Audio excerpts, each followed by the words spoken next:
తెలుగు నేలని రక్షించండి. నమో వెంకటేశ. వెంకటేశ ఉన్నాడు, నేను చాలాసార్లు చెప్పా. వెంకీ మహా పెంకి, పెట్టుకున్నోడి కల్లా పగిలింది టెంకి. Don't behave like a monkey. ఎవడు తప్పు చేసినా వాడు ద్రోహి.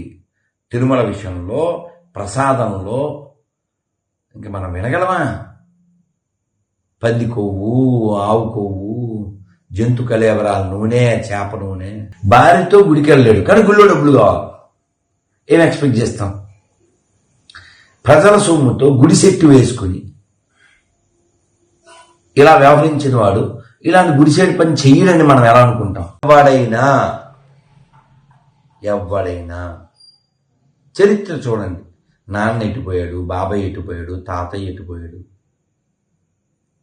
కాబట్టి ధర్మము, తిరుమలని అంత భ్రష్టు పట్టించాలన్న ఆలోచన ఎందుకు వస్తుందంటే, వచ్చే వాళ్ళకి రాకుండా చేయడానికి. ఎంతమంది చెప్పారో, మాతో ఎంతోమంది చెప్పారు. తిరుమలకి పోవాలనిపించట్లే గురూజీ అని. ఎందుకని చెప్పారు? అటువంటి వాతావరణం క్రియేట్ చేశారు. ఆ క్యూ లైన్లో పిల్లలకు పాలు ఇచ్చేవారు కాదు. ప్రసాదం విషయంలో మీరు చూశారు. నన్ను ఎంత హెరాస్ చేశారో మీరు చూశారు. గోవిందనామం చెబితే అడ్డుకోవడాన్ని మీరు చూశారు. నా గురించి బ్యాడ్గా వెబ్సైట్లో పెట్టడం చూశారు. స్వామివారి సొమ్ము కావాలా పథకాలకి? స్వామివారి వద్దా? తెలుగు నేలని రక్షించండి. నమో వెంకటేశ. వెంకటేశ ఉన్నాడు, నేను చాలాసార్లు చెప్పా. వెంకీ మహా పెంకి, పెట్టుకున్నోడి కల్లా పగిలింది టెంకి. Don't behave like a monkey. ఎవడు తప్పు చేసినా వాడు ద్రోహి. తిరుమల విషయంలో, ప్రసాదంలో ఇంక మనం వినగలమా?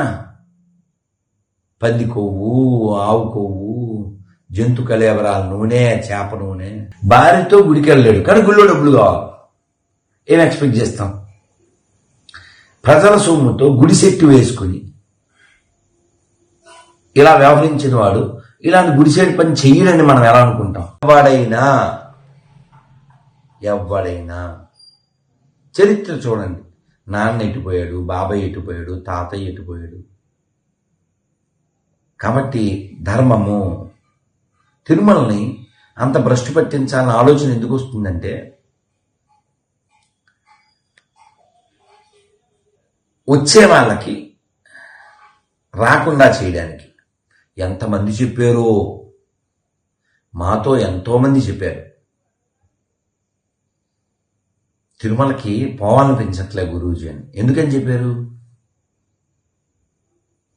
అటువంటి వాతావరణం క్రియేట్ చేశారు. ఆ క్యూ లైన్లో పిల్లలకు పాలు ఇచ్చేవారు కాదు. ప్రసాదం విషయంలో మీరు చూశారు. నన్ను ఎంత హెరాస్ చేశారో మీరు చూశారు. గోవిందనామం చెబితే అడ్డుకోవడాన్ని మీరు చూశారు. నా గురించి బ్యాడ్గా వెబ్సైట్లో పెట్టడం చూశారు. స్వామివారి సొమ్ము కావాలా పథకాలకి? స్వామివారి వద్దా?